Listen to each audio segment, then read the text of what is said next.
Twitter for Math Nerds by Josh Sundquist. Now, only 10% of Twitter users are below the age of 18, but 90% of the tweets by those users are about Justin Bieber. Actually, the other 10% are about Justin Bieber as well, it's just that they spelled his last name wrong. Here is a graph about the purpose of Twitter, which is increasing your self-esteem, graphed here on the y-axis, by getting numbers, graphed here on the x-axis. Now, obviously, as my retweets and followers go up, so does my self-esteem. Now, you can also see that the followers line dips into quadrant 3, because if I lose followers, I lose self-esteem. Now, as a point of comparison, I have drawn the enormous boost my self-esteem gets if I get a girl's number. Unless, of course, that number is not 10 digits long, which probably means it's a fake number.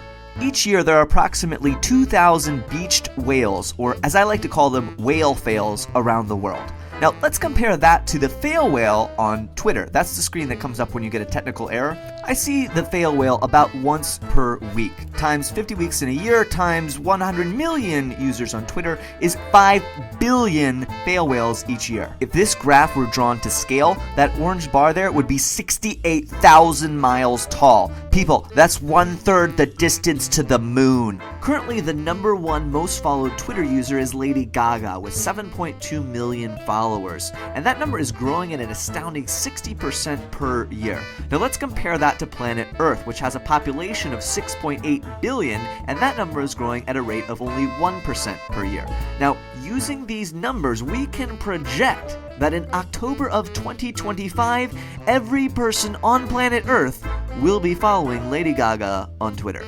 Here is a normal curve showing the average amount of time it takes for another Twitter user to reply to your @reply, which is 12 hours with a standard deviation of 6 hours, because I think we can all agree that those people who reply instantly are creepy, and those people who take 24 hours to reply are my parents.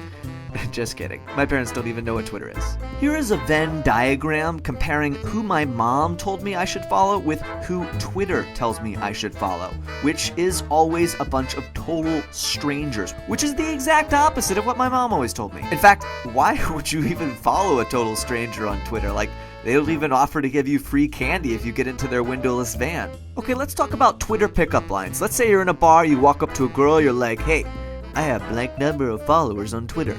Though this line is only going to work if you have less than 10 followers, because it'll sound so pathetic she'll think you're joking and you'll get humor points. After that, it really doesn't work at all, up until you get to 6 million Twitter followers, but at that point it's because you're so famous that you can use any line you want to.